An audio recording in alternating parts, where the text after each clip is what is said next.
Ilindsko-Macedonia sounds for me that they recognize that we have common history and common past.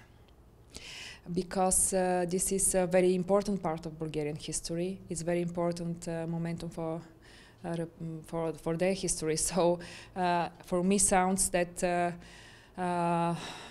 they realize and recognize that we have common past and common history.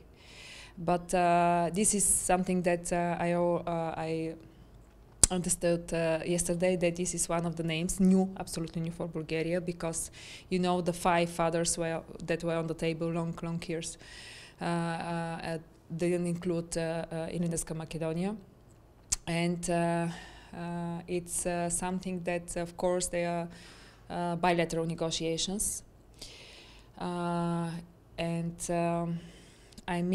I think that, as I already said, it's part of our common history. What we want to achieve with a good neighbor relationship contract is to recognize that we have a common history, and it's part of our common history, of Bulgarian history too.